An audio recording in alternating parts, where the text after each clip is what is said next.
హైదరాబాద్ ఎల్బీ నగర్ లో ఓ యువతిపై అత్యాచార యత్నం ఆలస్యంగా వెలుగులోకి వచ్చింది. సాఫ్ట్వేర్ ఉద్యోగినిపై క్యాబ్ డ్రైవర్ అత్యాచార యత్నం చేశాడు. ఈ కేసులో ఇద్దరు నిందితులను ఎస్ఓటీ పోలీసులు అదుపులోకి తీసుకున్నారు.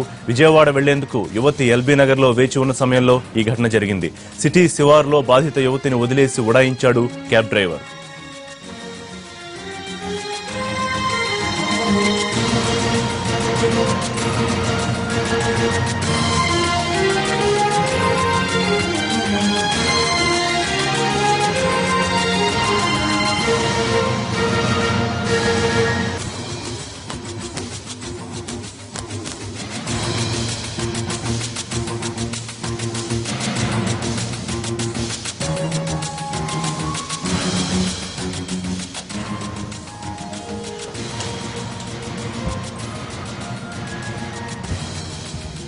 హైదరాబాద్ ఎల్బీ నగర్ లో ఓ యువతిపై అత్యాచార యత్నం ఆలస్యంగా వెలుగులోకి వచ్చింది. సాఫ్ట్వేర్ ఉద్యోగినిపై క్యాబ్ డ్రైవర్ అత్యాచార యత్నం చేశాడు. ఈ కేసులో ఇద్దరు నిందితులను ఎస్ఓటీ పోలీసులు అదుపులోకి తీసుకున్నారు. విజయవాడ వెళ్లేందుకు యువతి ఎల్బీ నగర్ లో వేచి ఉన్న సమయంలో ఈ ఘటన జరిగింది. సిటీ శివార్లో బాధిత యువతిని వదిలేసి ఉడాయించాడు క్యాబ్ డ్రైవర్.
ఈ ఘటనకు సంబంధించి పూర్తి సమాచారం మా కరెస్పాండెంట్ రాధాకృష్ణ అందిస్తారు. రాధాకృష్ణ, ఘటనకు సంబంధించి పూర్తి డీటెయిల్స్ ఏంటి? Cab driver details తెలుస్తున్నాయా?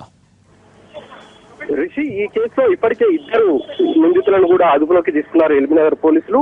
చౌటుప్పల్లో బుధవారం తెల్లవారుజామున ఈ సంఘటన చోటు చేసుకోవడం జరిగింది. బుధవారం 4:30 ప్రాంతంలో ఎల్బీ నగర్ రింగ్ రోడ్ వద్ద ఒక మహిళ విజయవాడ వెళ్లేందుకు నిలబడి ఉంది. ఆ క్రమంలో మహేష్ తో పాటు నికోలస్ అనే ఇద్దరు వ్యక్తులు వాళ్ళు విజయవాడ వెళ్లేందుకు అక్కడ నుండి వెళ్ళడం జరిగింది. అంటే అమ్మాయిని చూసి తాము కూడా విజయవాడకు వెళ్తున్నాము, అక్కడి వరకు మేము లిస్ట్ ఇస్తామని చెప్పేసి కూడా అమ్మాయిని చెప్పడం జరిగింది. దీంతో ఆ యువతి వాళ్ళని నమ్మి ఆ వెహికల్ ఎక్కడం జరిగింది. వెహికల్ ఎక్కిన తర్వాత చౌటుప్పల్ పంతంగి టోల్ గేట్ వద్ద టోల్ గేట్ దాటిన తర్వాత ఆ అమ్మాయి పట్ల వాళ్ళు అసభ్యకరంగా ప్రవర్తించడం జరిగింది. వెంటనే అమ్మాయి అప్రమత్తం కావడం, ఆ తర్వాత కేకలు వేయడంతో స్థానికంగా అక్కడ ఉన్న హైవేకి ఆనుకొని ఉన్న ఊళ్ళో అక్కడ ఉన్న గ్రామస్తులు చూసి వెంటనే క్యాబ్ ను వెంబడించడం జరిగింది. వాళ్ళు ఇద్దరు మహేష్ తో పాటు నికోలస్ వీళ్ళిద్దరు కూడా క్యాబ్ ను అక్కడికక్కడే వదిలేసి అక్కడి నుండి పారిపోవడం జరిగింది. ఆ తర్వాత చౌటుప్పల్ పోలీసులకు గ్రామస్తులు జరిగిన విషయాన్ని తెలియజేయడం, యువతి ద్వారా ఫిర్యాదు కూడా చేయించడం జరిగింది. దీనిపైన చౌటుప్పల్ పోలీసులు కేసు నమోదు చేసి ఎల్బీ నగర్ పోలీసులకు ట్రాన్స్ఫర్ చేయడం జరిగింది. ఎల్బీ నగర్ పోలీసులు మొత్తం 3 బృందాలుగా విడిపి టెక్నాలజీ, సెల్ ఫోన్ సిగ్నల్స్ తో పాటు మొబైల్ కారు ఏదైతే క్యాబ్ ని స్వాధీనం చేస్తున్నారో క్యాబ్ నెంబర్ ఆధారంగా కేసును ట్రేస్ చేశారు. ఇందులో ప్రధానంగా మహేష్ అనే యువకులతో పాటు నికోలస్, ఇతను కుషాయిగూడకు చెందినవాడు, వీళ్ళిద్దరు కూడా స్నేహితులు, వీళ్ళిద్దరిని కూడా అదుపులోకి తీసుకోవడం జరిగింది. మహేష్ కొన్ని రోజుల క్రితమే కానిస్టేబుల్ గా రిక్రూట్ కూడా కావడం జరిగింది. ఇదే పోలీస్ స్టేషన్ లో అతను మరికొన్ని రోజుల్లో విధులు కూడా నిర్వహించాల్సి ఉంది. కానీ ఈ కేసులో అతను మొదటి నిందితుడిగా ఉండడంతో అతన్ని అదుపులోకి తీసుకోవడం జరిగింది. మొత్తానికి ఈ కేసులో ఇద్దరిని అదుపులోకి తీసుకున్నారు ఎల్బీ నగర్ పోలీసులు. రాధాకృష్ణ, హైదరాబాద్ ఎల్బీ నగర్ లో ఓ యువతిపై అత్యాచార యత్నం ఆలస్యంగా వెలుగులోకి వచ్చింది. సాఫ్ట్వేర్ ఉద్యోగినిపై ఓ క్యాబ్ డ్రైవర్ అత్యాచార యత్నం చేశాడు. ఈ కేసులో ఇద్దరు నిందితులను ఎస్ఓటీ పోలీసులు అదుపులోకి తీసుకున్నారు. విజయవాడ వెళ్లేందుకు యువతి ఎల్బీ నగర్ లో వేచి ఉన్న సమయంలో ఈ ఘటన జరిగింది. సిటీ శివార్లో బాధిత యువతిని వదిలేసి ఉడాయించాడు క్యాబ్ డ్రైవర్.